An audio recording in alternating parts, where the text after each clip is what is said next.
He doesn't have his wings yet, but a Western Michigan University student is taking off in the world of paper airplanes with a record-setting throw. He's now a national winner and off to an even bigger competition. Meteorologist Will Haney shares some tricks for creating the perfect paper airplane and tells us his story. Hey, Will? Yeah, there's a lot of skill involved, Andy. Yeah, and a folded piece of paper and the perfect throw, of course, and that's what got a Western Michigan University student the national title for the most airtime in a paper airplane competition. And now he's preparing to fly to Europe to compete for the global title. Make each fold as exact as you can. The art of crafting the perfect paper airplane. I got into origami as a kid, so that definitely plays a factor in, folding paper like this. It doesn't hurt that he's an aviation student at WMU. A pilot in training, Evin Cooper flies real planes in the sky. 3 weeks ago, he stumbled into a paper airplane contest on campus. He folded up a piece of paper, gave it a throw, and to his surprise, won. It landed him a spot in the national competition this past weekend. I threw it as hard as I could, and I don't know what happened. Luck was on my side. It went up perfectly. It crested perfectly and stayed up for 14 seconds. 14.06 seconds to be exact, setting a new national record. Competing in the airtime competition, his goal is to keep the plane in the air as long as possible. Next up, the Red Bull Paper Wings Worldwide Competition. You're gonna get flown to throw a paper airplane, like they're really paying for that? I was like, yeah, this is a legit thing.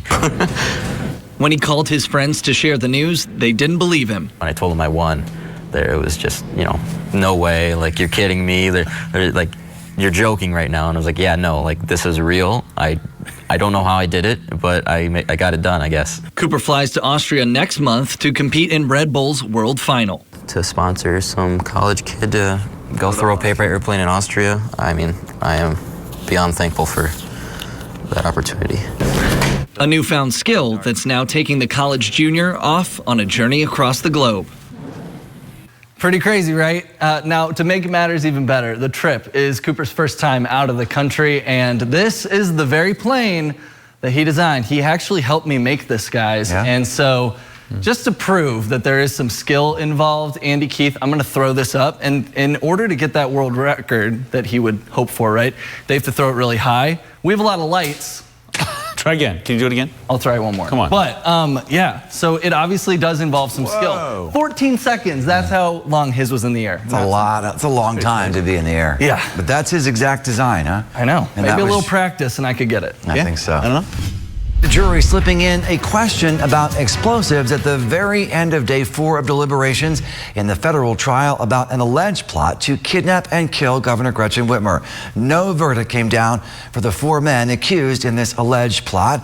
Tonight, News Channel 3's Mike Kravsig is joining us outside a federal court in Grand Rapids to tell us what piece of evidence the jury says they need to see again.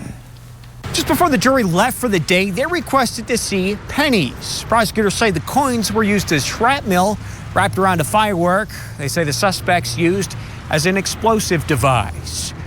It's an indication that jurors have unanswered questions about the charge of conspiring to use weapons of mass destruction. 3 suspects on trial face that charge. Here's what the jury has to decide. Did the suspects take active steps to advance the alleged plot to kidnap Governor Whitmer? If so, that would mean a conviction. Prosecutors have argued that each suspect has, whether it was casing the governor's Elk Rapids cottage or agreeing to buy explosives. The FBI says the 4 suspects wanted to blow up a nearby bridge to slow police during the kidnapping. Defense attorneys have argued the so-called plot was all talk and that the undercover FBI informants and agents who infiltrated the group steered the alleged plot to entrap the suspects. All 4 men on trial are charged with conspiracy to kidnap, which carries a possible life sentence. A former U.S. assistant attorney tells me the potential punishment could be prolonging deliberations. There wasn't any questions at all. That's a good sign for the government that they didn't reach out, because once a jury starts to get deadlocked and starts to have problems, you see the notes increase. You see frustration. One of the suspects who took a plea deal in exchange for testimony against the 4 suspects in this case has been sentenced to 6 years in prison. While legal experts say it's unlikely The conspiracy charge would result in a life sentence. That's information jurors don't have. Day 5 of deliberations will resume right here in federal court tomorrow morning. And other universities across Ohio, name, image, and likeness, allowing student athletes to make money through endorsement deals. There's been some controversy, a lot of questions about it. And now the Ohio High School Athletic Association plans to vote in May on a similar proposal to let high school athletes profit off their name, image, and likeness. Is this a good idea or a whole new can of worms? Here's Alexis Moberger. 8 other high school athletic associations across the country have already passed some form of the name, image, and likeness. And here in Central Ohio, some coaches tell us if it does pass here in the state, they don't think it'll make too much of a difference. You know, the first thing you think of is it's a positive anytime kids can make money off their name and hard work and, you know, maybe what they've done. High school athletes could soon get paid for their own name, image, and likeness. Or their social media influence, whatever it may be. The Ohio High School Athletic Association is now proposing an NIL. It comes after the NCAA adopted a name, image, and likeness policy back in July for all incoming and current college athletes. This referendum item, it doesn't necessarily mean that we are endorsing it and that we are pushing for this to pass.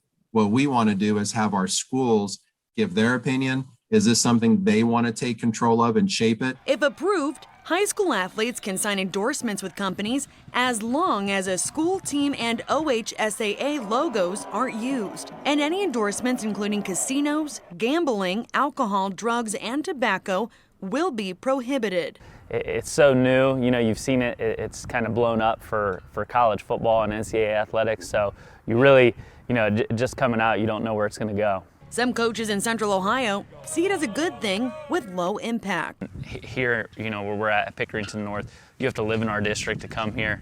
I don't see a lot of, you know, businesses in Pickerington, you know, shelling out hundreds of thousands of dollars to maybe make somebody move. A number of states already allow NIL. Tim Street with OHSAA says that's why they wanted to take action quickly. Because either way, NIL, it's coming down the tracks right at us. We can't stop it. We can't avoid it. Our personal opinions on it probably don't matter a whole lot because it's here to stay at some point. The vote is expected to happen anytime between May 1st through May 16th. And if it gets approved, it would be effective starting August 1st.